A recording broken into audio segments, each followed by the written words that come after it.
cerca de las cavas, lo que se llama la comunicación interauricular de tipo venoso, senovenoso, también tendrán distinto comportamiento. Es decir, una comunicación interauricular tipo ostium primum, ostium secundum, tipo senovenoso, tendrá entonces diferente también gravedad. Por eso es importante la clasificación esta de 2007, en donde más bien no me aclara mejor este tema de que no deben ser las mismas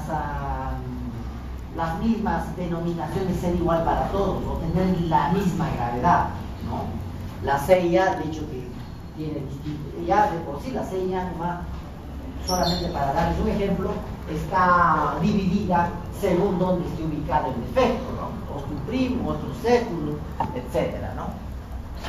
Entonces, luego de esa breve introducción que es importantísima, bueno, vamos a hacer, como decía yo, con fines académicos, pues desarrollar cuáles podrían ser las cardiopatías congénitas acianóticas, ¿no?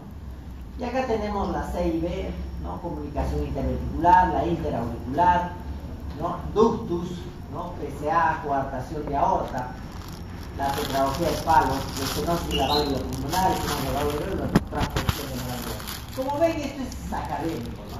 Son cardiopatías congénitas acianóticas, ¿no?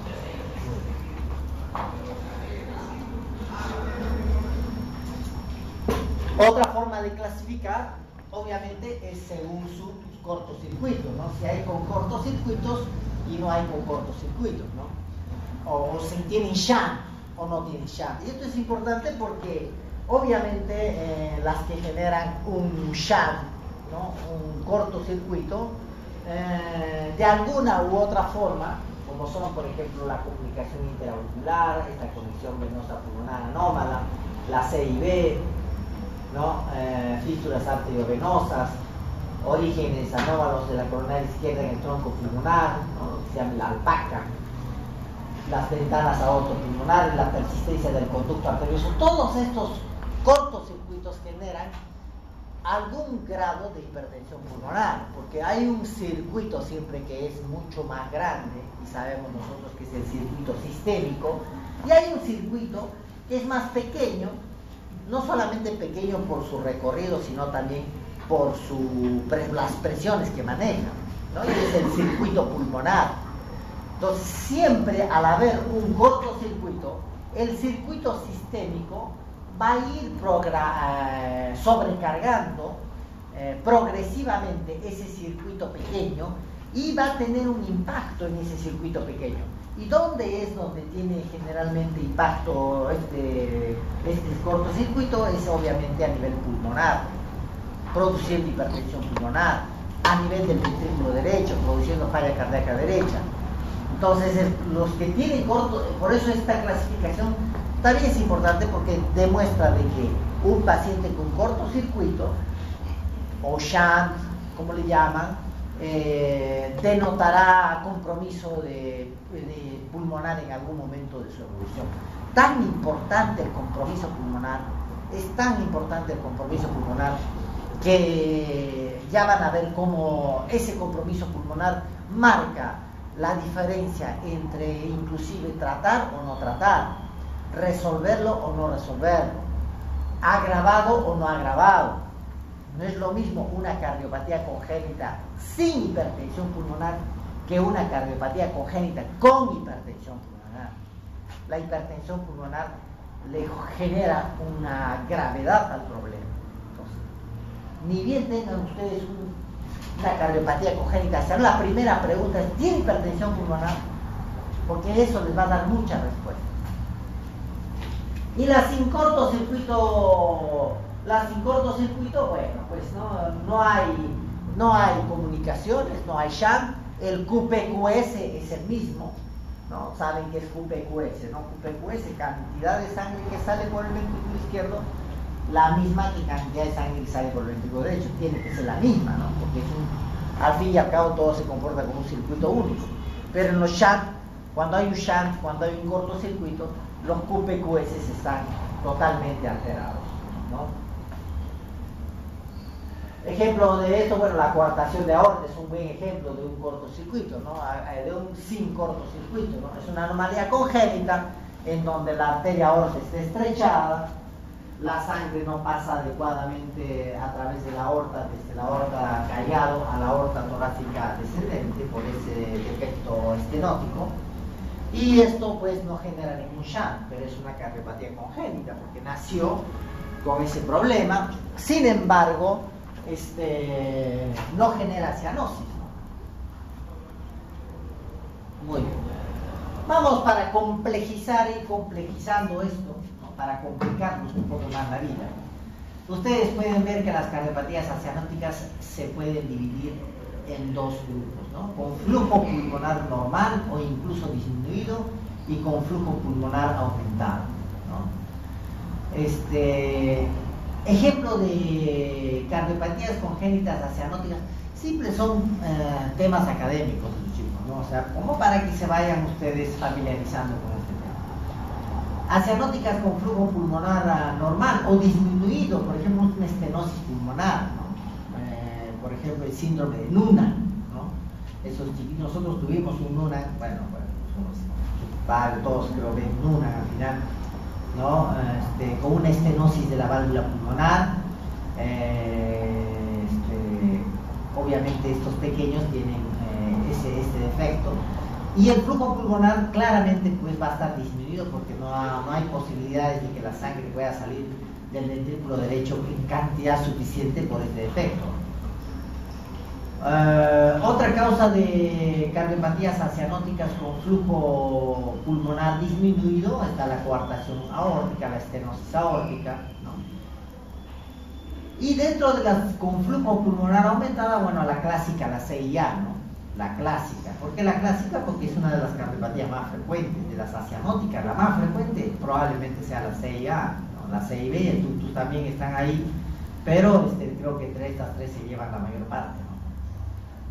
Las con flujo pulmonar aumentado también tenemos la CIB y el ductus, ¿no? Obviamente, ¿no es cierto?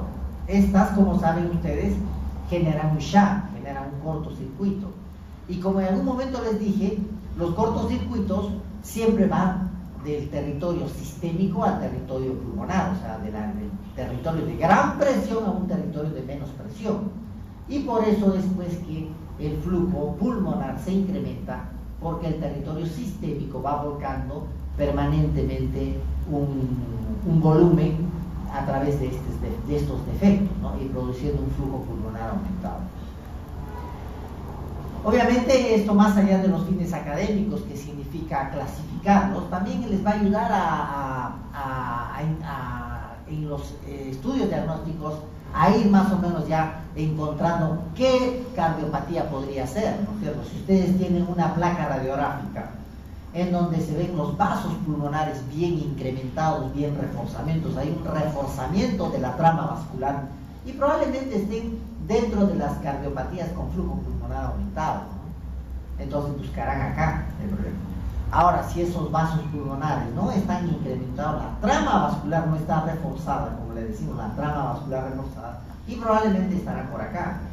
Entonces, esta clasificación, más allá de lo académico, también sirve para saber si es que los estudios complementarios están ayudando.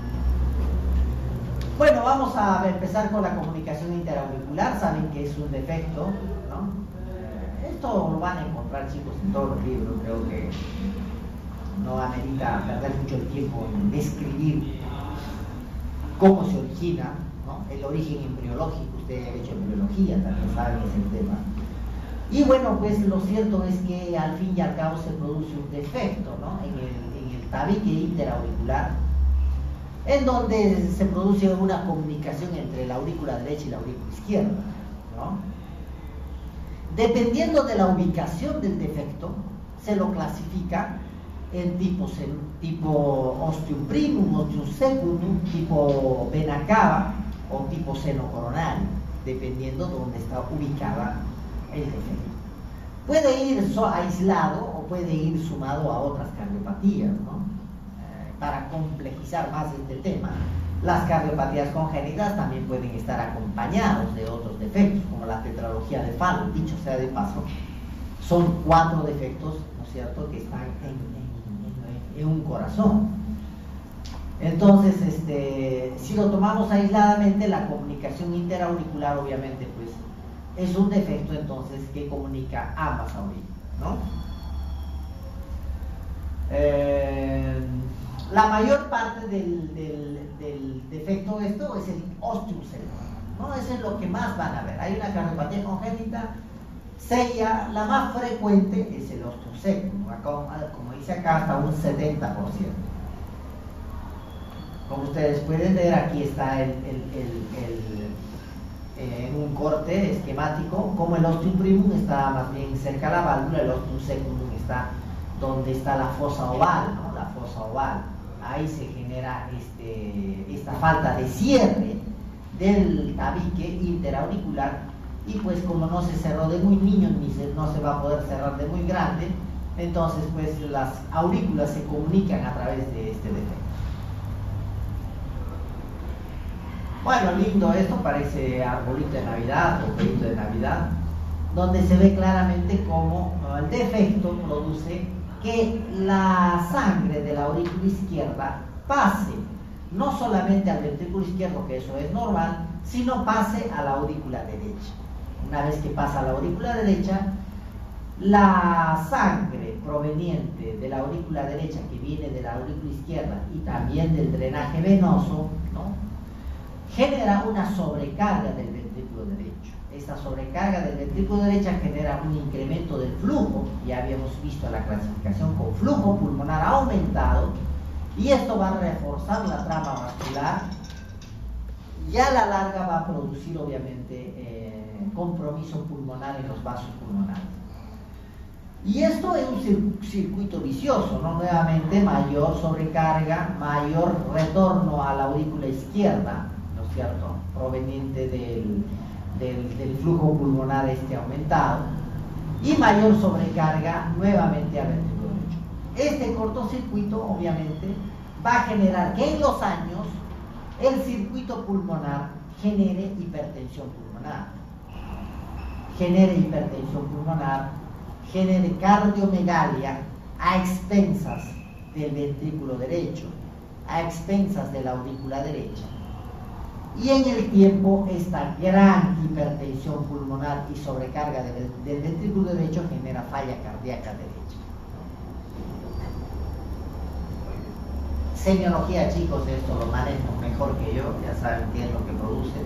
Lo más importante en una sella es el soplo, ¿no? Un soplo sistólico, ¿no?, aumentado, eyectivo, ¿no?, y un segundo ruido desdoblado con un incremento en o reforzamiento o un aumento del segundo ruido, porque ya denota sobrecarga de presión en el territorio de la arteria pulmonar, y eso genera pues un segundo ruido aumentado, ¿no?, por el cierre de las válvulas pulmonares casualmente. Bueno, eso lo saben ustedes. Como ustedes pueden observar, dice que la mayoría de los sellas cursa asintomáticos en el vaso, y eso es muy cierto, ¿no? Durante mucho tiempo las comunicaciones interauriculares están prácticamente asintomáticas. Suelen llegar a la edad adulta, ¿no?, casi la mayoría obviamente, y a los 30 o 40 años más o menos empiezan a producir cierto grado de hipertensión pulmonar y insuficiencia cardíaca. Cuando aparece esto, obviamente pues se marca un poco más la clase funcional del paciente. Si estaba en clase funcional 1, probablemente con la hipertensión pulmonar y la falla cardíaca empiece a progresar esa clase funcional y empiece ya a hacerse marcada la disnea, el cansancio, la disnea, y luego obviamente mucho más adelante puede llegar a producirse un asymmetry, ¿no?, en donde ya se invierten los flujos. En vez de hacerse de izquierda a derecha, se hace de derecha a izquierda, y ahí aparece cianosis. Entonces la dicha cardiopatía cianótica se vuelve cianótica, ¿no es cierto? Bueno, muy bien. ¿Cómo exploramos una comunicación interauricular? Bueno, básicamente lo primero que pedimos es las herramientas básicas, que son el electrocardiograma. En el electrocardiograma básicamente lo que buscamos es territorio derecho, ¿no? Porque ese es el gran comprometido, ¿no? Sobrecarga del ventrículo derecho, crecimiento de cavidades derechas, crecimiento de aurícula derecha, de ventrículo derecho, distintos grados de bloqueo por crecimiento de esas cámaras, ¿no es cierto?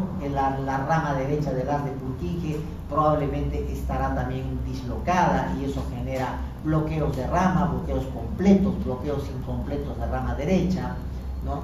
Entonces vean que irán a buscar todos esos elementos en el electrocardiograma. ¿Cómo busco yo un crecimiento de cavidades derechas? Obviamente lo primero que tengo que ver es la P, ¿no? La P pulmonar, ¿no? Si está incrementada en su tamaño. Lo mismo iré a buscar R's en B1, B2, que normalmente B1, B2 es precordiales derechas, y si son precordiales derechas, ante un predominio de precordiales izquierdas no deberían verse R's en precordiales derechas. Sin embargo, pues miren aquí en este ejemplo, cómo hay una R importante en B1 y B2, cosa que no es normal. Esto me habla de crecimiento de cavidades derechas, ¿no? De sobrecarga. La P picuda, no P pulmonar, que le llamamos P picuda y alta, también signo de sobrecarga del ventrículo derecho. El ST ligeramente infradesnivelado con una T negativa en B1, signo de compromiso ventricular derecho.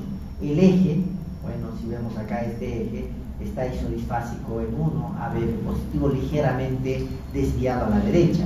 Obviamente, al haber sobrecarga del ventrículo derecho, crecimiento de cavidades derechas, el eje se va a desviar hacia la derecha. Entonces, todos esos componentes vamos a ir a buscar en el electrocardiograma. La placa de Torres, bueno, es una placa horrible, pero ya más o menos lo vamos a tratar de acomodar. Básicamente lo que buscan es crecimiento de cámaras derechas, ¿no? Van a encontrar aquí una aurícula derecha grande, ¿no? Un gran crecimiento de aurícula derecha. Van a encontrar un crecimiento de ventrículo derecho que levanta la punta del corazón y produce lo que se llama el zapato sueco, ¿no? La punta del corazón levantada y desplazada. Van a encontrar los hilios pulmonares congestivos más un reforzamiento de la trama vascular importante por hiperflujo de arterias pulmonares. Y obviamente el gol estándar es pues el ecocardiograma, no hay por qué darle, ¿no? El ecocardiograma es el gol estándar, el patrón de oro para definir una comunicación interauricular. No solamente para definirla, sino también para clasificarla. Si se trata de un osteoprim, un seco, un tipo venoso, etc. Y no solamente para diagnosticarlo, sino para estratificarlo. Ya les dije que una CIA puede ser, según su complejidad anatómica y según su complejidad fisiológica, diferente al comportamiento de otra CIA. Una CIA que no genera hipertensión pulmonar, obviamente pues no es lo mismo el comportamiento que va a tener una que sí generó ya hipertensión pulmonar. Es decir, el ecocardiograma me está dando a saber de que es una CIA, pero ¿qué estadio de CIA, qué estratificación de CIA tiene? Es una CIA agravada, es una CIA con hipertensión pulmonar, es una CIA con Eisenmenger, en donde ya se invierte el shunt por hipertensión pulmonar y nada para hacer, ni operar, ni cerrar, ni nada, porque probablemente si cierro ese defecto ya voy a generar una muerte en el paciente, porque ya perdió su periodo de cierre al invertirse los flujos, ¿no? Entonces el ecocardiograma pues de tanta importancia diagnóstica, sino también terapéutica, sino también pronóstica. ¿Qué le voy a hacer a ese paciente y cuál va a ser su pronóstico de ese paciente? Muy bien.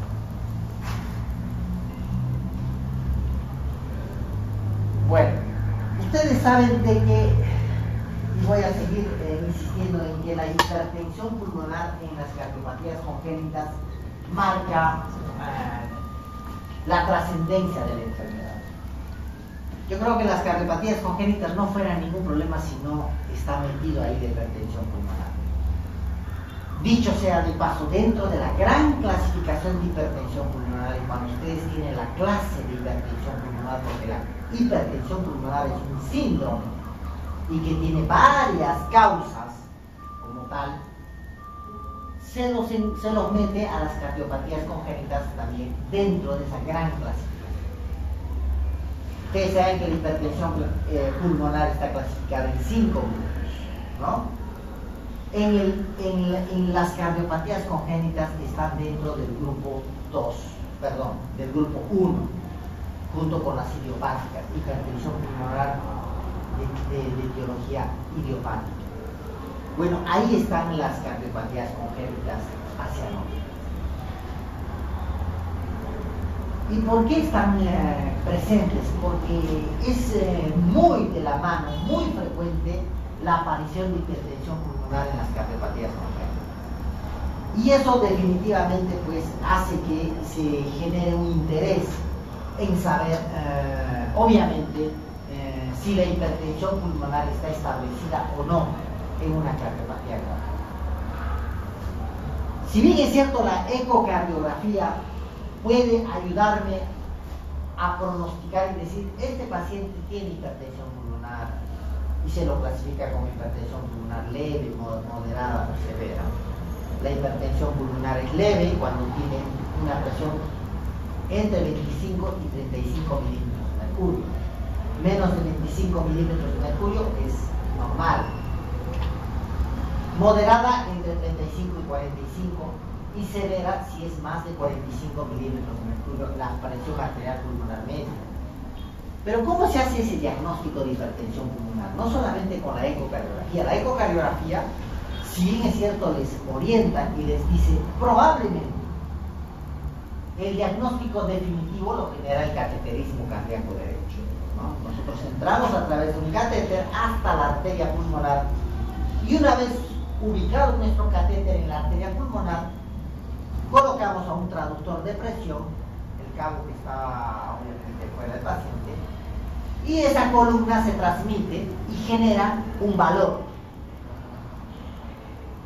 Esa es la forma más eficaz de determinar si un paciente tiene hipertensión pulmonar y qué hipertensión pulmonar tiene, leve, moderada o severa, de acuerdo a esos números, a esos rangos que les he entregado, que les he dicho. Entonces, como parte del algoritmo del diagnóstico de un paciente con cardiopatía congénita está el cateterismo cardíaco derecho, que no está ahí, pero que se los cuento ahora. Muy bien.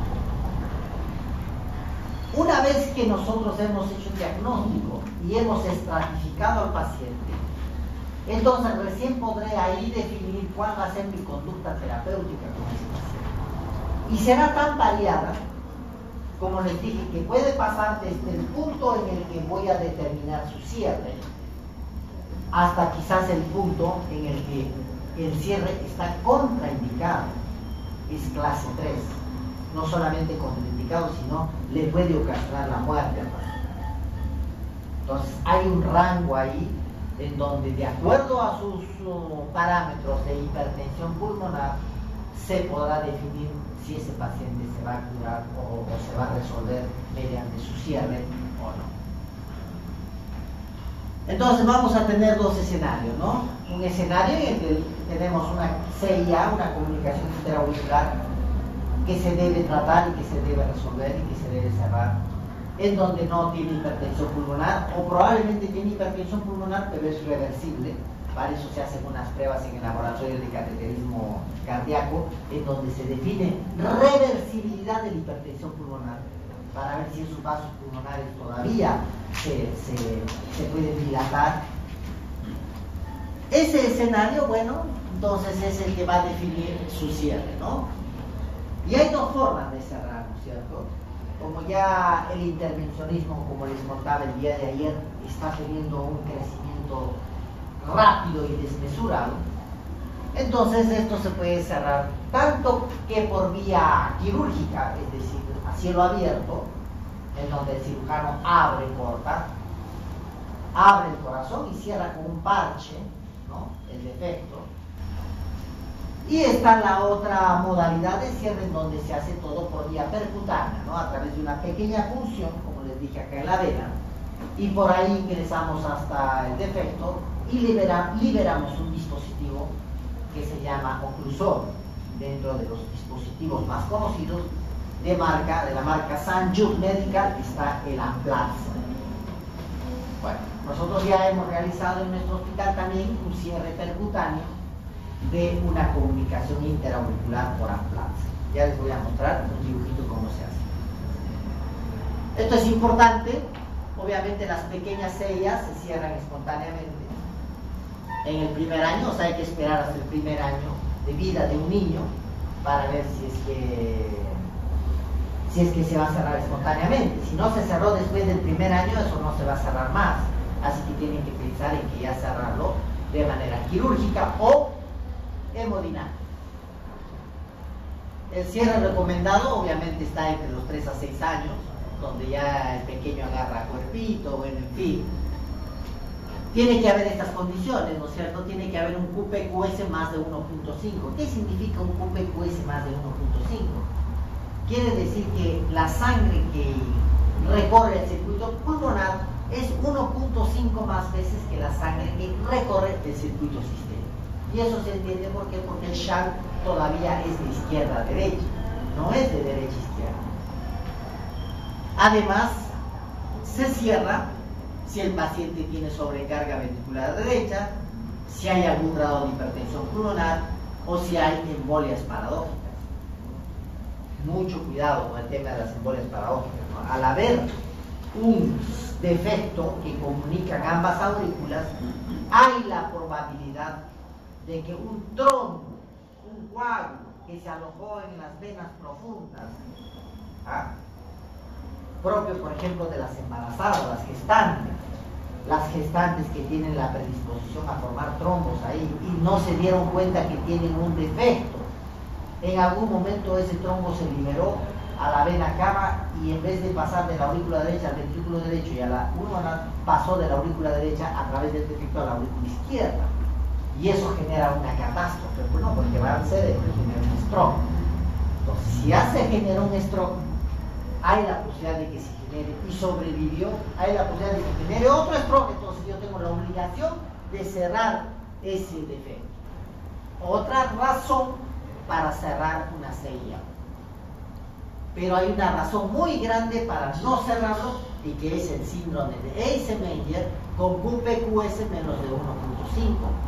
O al revés, 0.5 o 0. y algo. Y obviamente si se desarrolló Eisenmenger. Ahí definitivamente el cierre está contraindicado.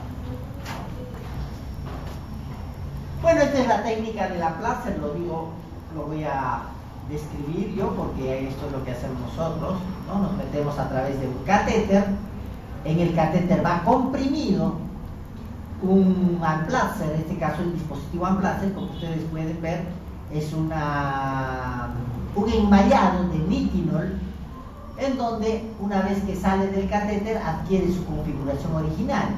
Tiene la capacidad de comprimirse en el interior de un catéter. Aquí se comprimió en el interior de un catéter y cuando sale del catéter, ¿no? Primero sale el disco que va a quedarse atrapado en la aurícula izquierda, luego sale el otro disco que queda atrapado en la aurícula derecha y a través de un mecanismo de compresión como un sándwich comprimen ambas hojas del tabique, de lo que queda del tabique interauricular, y el defecto queda sellado, queda ocluido, ¿no? Se retira el catéter por la punción venosa que se hizo, se comprime a nivel de la femoral, de la vena femoral, y el paciente totalmente despierto, sin anestesia general, solamente anestesia local, se puede inclusive dar de alta ese mismo día, ¿no? Entonces esto es lo que definitivamente está revolucionando esta forma de tratar estas enfermedades, en donde ya no se necesita cortar el pecho a los pacientes ni abrirlos de mitad a mitad para resolver esto. Obviamente hay ciertas condiciones, ciertos parámetros anatómicos para que se pueda calificar un paciente para cerrar con esto, ¿no? Si bien es cierto, la mayoría se puede cerrar, pero hay pacientes que no se pueden cerrar con esta técnica y no les queda otra que abrir el pecho, abrir el corazón y cerrar esto con un parche. Muy bien. Rápidamente vamos a pasar a otra cardiopatía congénita cianótica, que es la comunicación interventricular, que como ustedes saben también tiene diferentes formas de presentación anatómica, según estén en el septo membranoso, según estén en el tracto de salida del ventrículo izquierdo, en la entrada, es decir, según la ubicación se los clasifica en membranoso, en de entrada trabecular y de salida auricular.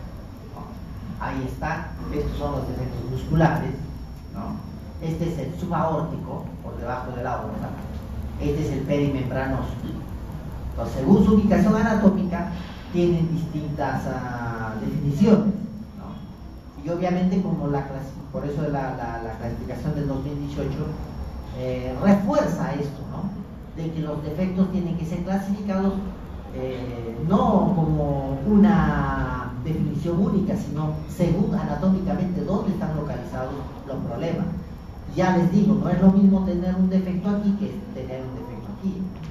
Estos pueden evolucionar de diferente forma, de diferente pronóstico y de diferente tratamiento. Mientras esto se puede cerrar con Amplatzer, este por ejemplo es imposible de cerrar con Amplatzer.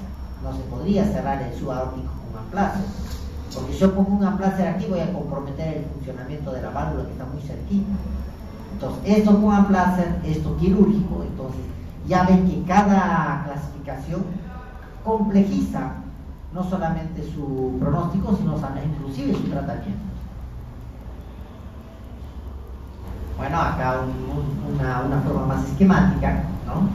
De cómo está acá el membranoso, ¿no? El subaórtico, ¿no? Bueno, básicamente lo que pasa ahora es que la sangre del ventrículo izquierdo va pasando al ventrículo derecho a través del defecto, ¿no? Y esto va sobrecargando obviamente el circuito pulmonar, la arteria pulmonar.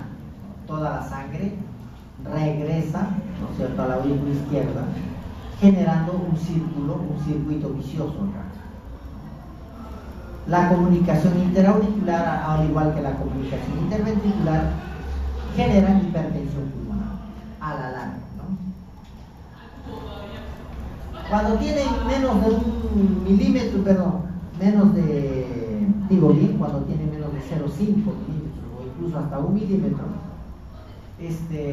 no tienen repercusión clínica y probablemente incluso se los puede dejar. No significa que no se los puede observar, no se los puede tratar. Hay riesgo de endocarditis infecciosa en ese punto, en ese lugar. Entonces ameritan también siempre un seguimiento, un tratamiento. Pero cuando son pequeños, generalmente se los deja, no se los cierra. Los defectos grandes sí, porque generan un gran compromiso hemodinámico, un gran shunt de izquierda a derecha y un gran hiperflujo pulmonar. Y en este escenario, pues, el compromiso hemodinámico va a ser importante, y al ser importante el compromiso hemodinámico, el paciente va a tener síntomas: disnea, agitación, cansancio, etc. La clínica, bueno, esto lo conocen muy bien ustedes, no vamos a hablar de la clínica, de los soplos, eso es biología, ¿no? Simplemente para refrescarles, un soplo importante, ¿no? Como le dicen, en barra, ¿no? Bien horizontal, un soplo escandaloso, ¿no? Muy bien. En el electrocardiograma, ¿qué es lo que van a buscar? Básicamente, tanto signos del ventrículo izquierdo como del ventrículo derecho, ¿no? En el izquierdo, hipertrofia ventricular izquierda, y en el derecho, sobrecarga, todo lo que hablamos para aurícula derecha, ¿no? Sobrecarga del ventrículo derecho, desviación del eje, bloqueos completos, incompletos, etcétera, de rama derecha, todos signos de electrocardiográfico de sobrecarga ventricular derecha. La radiografía, obviamente, una cardiomegalia expensas del ventrículo derecho, porque ese es el que sufre. El ventrículo izquierdo vuelca todo su contenido, ¿no?, sobre el ventrículo derecho y genera cardiomegalia e hiperflujo pulmonar. Entonces tendrán una trama vascular reforzada en la placa radiográfica. Y como la serie ya, el ecocardiograma se convierte en el gold estándar, ¿no? En el estudio de elección, porque no solamente me diagnostica, ya hemos dicho, sino también me puede estratificar al paciente, ya que una CIB sin hipertensión pulmonar no es lo mismo que una CIB con hipertensión pulmonar y además con síndrome de Eisenmenger, en donde ya el shunt se invierte.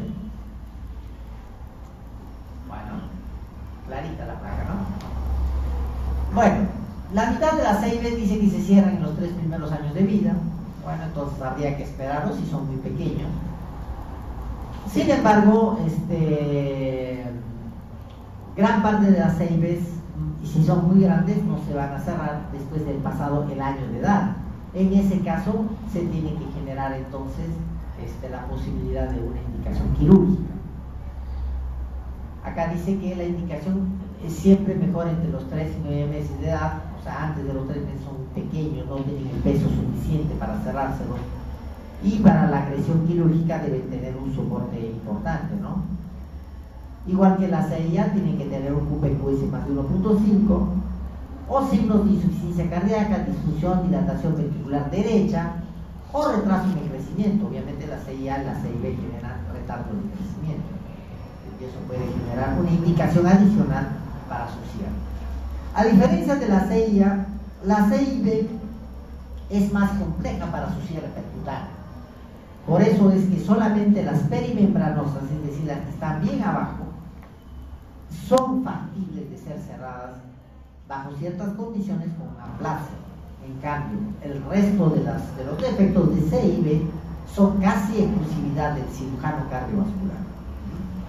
No queda de otra, abrir el pecho y listo. Bueno, esta sería una técnica por aplasia, en este caso, como ustedes pueden ver, de tipo membranoso, ¿no? Donde vas con el catéter y liberas tu paragüita, tanto el lado ventricular izquierdo como el derecho, y sellas el defecto, ¿no? Bueno, nunca lo hice porque es más complejo, técnicamente más difícil, y tiene que haber muchos parámetros anatómicos favorables para que se cierre con aplasia. La mayoría de estos se cierran de manera quirúrgica, ¿no? Y esto es lo que hacen los cirujanos, ¿no? Básicamente es técnicas quirúrgicas, ¿no? El bandage, ¿no? Bueno,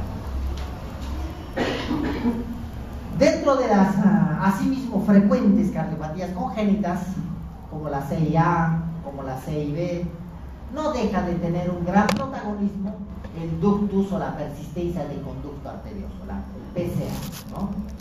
Como ustedes saben, la vida fetal, los pulmones están colapsados y no hay circulación pulmonar. Eso es así, porque obviamente el pequeño o el feto no respira. Entonces no le queda de otra a la sangre que puentear, ¿no? Hacen puenting, ¿no? Puentea ese circuito pulmonar a través de esta comunicación que se llama el ductus, ¿no? Entonces la sangre que sale del ventrículo derecho, que tendría que ir por aquí al pulmón, va a través del ductus, del conducto arterioso, al circuito sistémico. De esa forma se puentean los pulmones que están colapsados en el feto. Inmediatamente después que nace el niño y empieza a respirar, esos pulmoncitos se llenan de aire y los vasos sanguíneos se abren.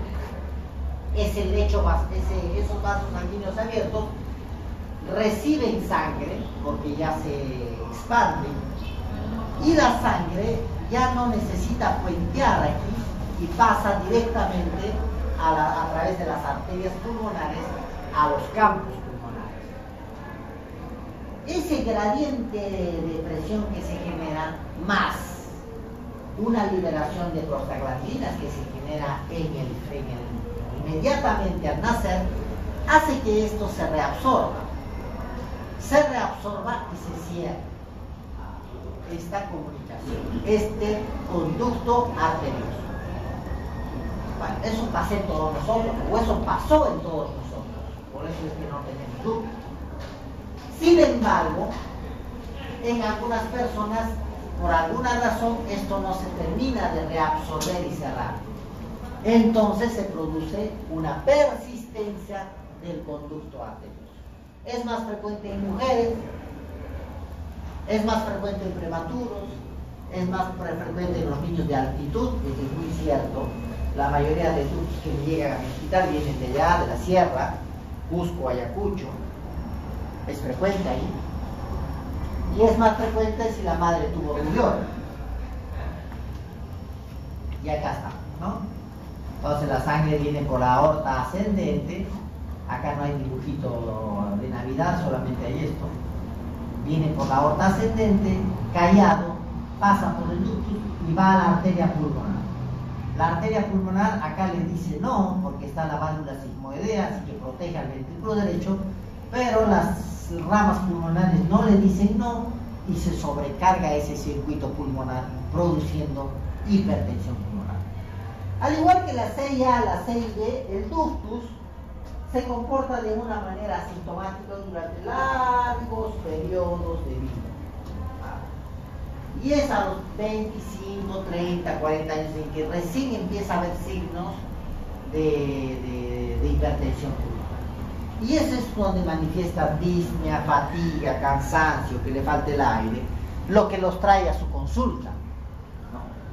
Siempre la hipertensión pulmonar metida en estos casos. Sí había tenido acá este dibujito. Bueno, viene acá la sangre a través de este conducto arterioso persistente, que no debería estar a la edad adulta, y sobrecarga los pulmones, hipertensión pulmonar, sobrecarga de aorta izquierda, arteria pulmonar, arteria aorta, otra vez a través del circuito de la pulmonar, y así en un círculo vicioso se va generando hipertensión pulmonar. Bueno, esto usted también lo maneja muy bien, ¿no? Un soplo continuo, ¿no? Le dicen imaginaria, ¿no? Sístole, diástole, y se desarrolla hipertensión pulmonar en el tiempo. Muy parecido al tema del CIA y CID. Obviamente las herramientas de laboratorio, electrocardiograma, radiografía de tórax, ¿no? Lo mismo, básicamente todo patrimonio del ventrículo derecho, ¿no? Sobrecarga, hipertrofia del ventrículo derecho, también sobrecarga del ventrículo izquierdo, pero menos, cardiomegalia, hiperflujo, y el patrón de oro, el ecocardiograma. Muy bien. Entonces el ecocardiograma, casi en estas cardiopatías es el patrón de oro para diagnosticar y verificar hipertensión pulmonar. Miren que se comporta casi todo lo mismo, ¿no? CIA, CIG. Así que eso puede servirles a ustedes como un algoritmo para razonar y para poder saber cuál es la conducta y a dónde terminan estos pacientes. Todos terminan con hipertensión pulmonar. Muy bien.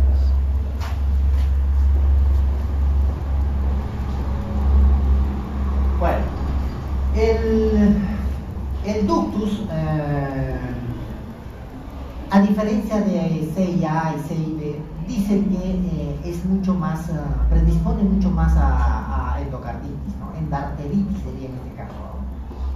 Es por esas razones de que la indicación del cierre del ductus siempre es prevalente. Hay un lema, un dicho que dice: ductus encontrado debe ser un ductus cerrado. Entonces, sea independientemente de la edad que sea, salvo contraindicaciones como un complejo de cemento, ahí sí no se cierra. Entonces, siempre que vemos un ductus hay que cerrarlo, ¿ya? Y en ductus, casi muy parecido a la de CIA, y mejor aún, la indicación clase 1A es a través de aplasia, ¿no? Por vía percutánea, quiero decir. Es muy factible de ser cerrado, tiene una tasa de éxito muy buena y con menos mortalidad que la cirugía. Es por eso que los ductus casi son exclusividad del hemodinamista. En un mundo ideal, estamos hablando de un mundo moderno, en donde prácticamente pues la cirugía está como una opción. Si es que no está lo otro, bueno, ahí sí vamos, abrimos el pecho y cerramos el ductus. Pero si no, siempre tienen indicación de cierre con aplasia. Sin embargo, hay que considerar que estamos hablando de ductus en adultos, ¿no? Ductus en adultos. Pero cuando son niños muy pequeños, hay que esperarlos, dice, a que se cierre espontáneamente, porque es frecuente su cierre espontáneo hasta el año de vida, si no responden hasta el año de vida, este ducto probablemente no se va a cerrar más.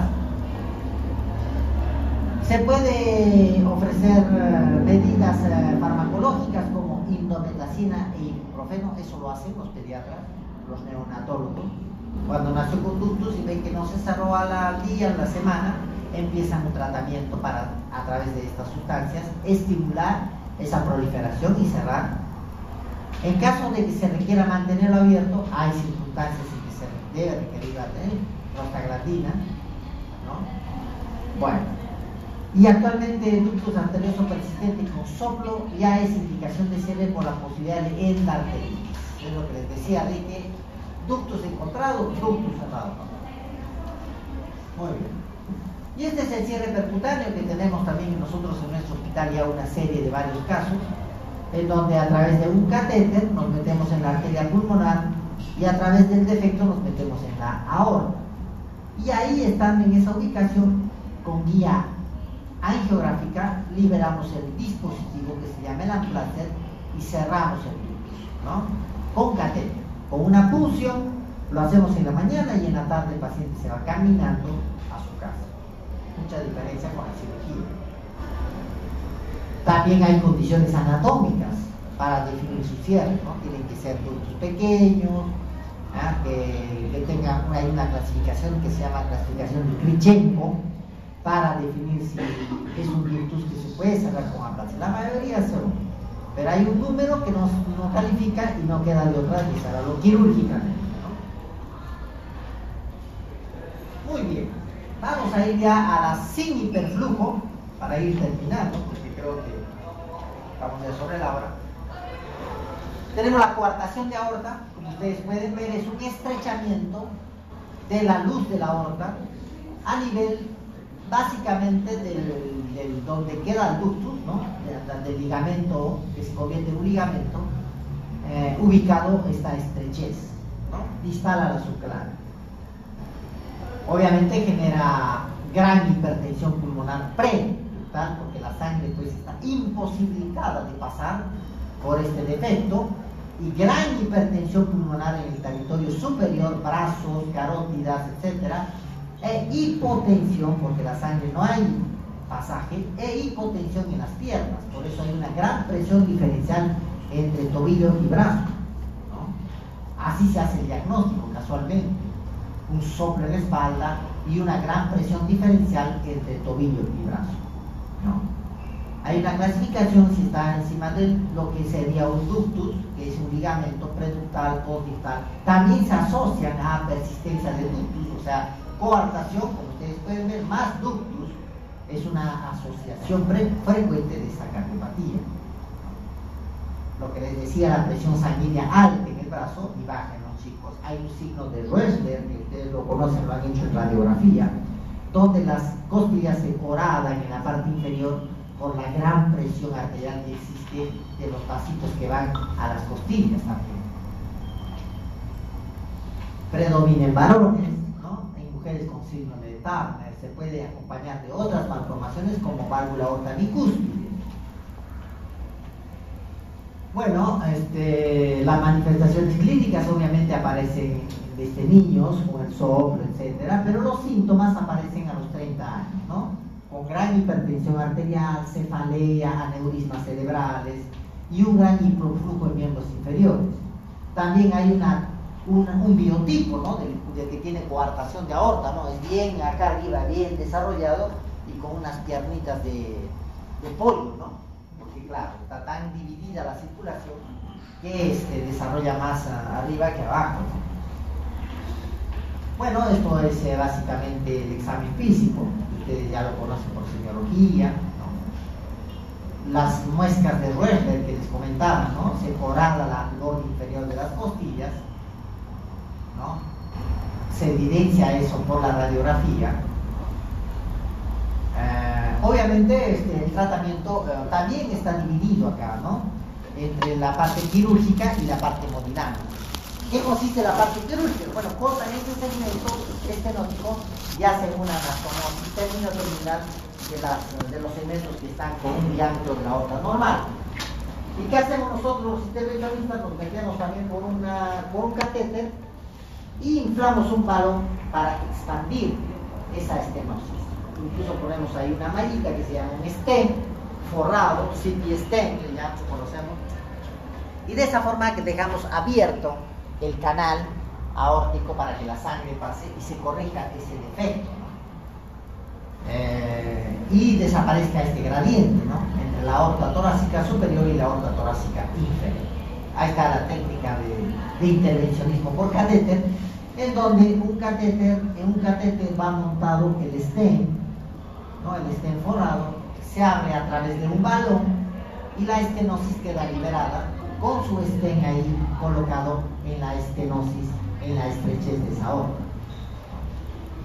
Bueno, chicos, yo sé que es una clase recontra tediosa, pesada, fea, pero bueno, creo que hemos sido lo más didácticos posible, ¿ya? Gracias.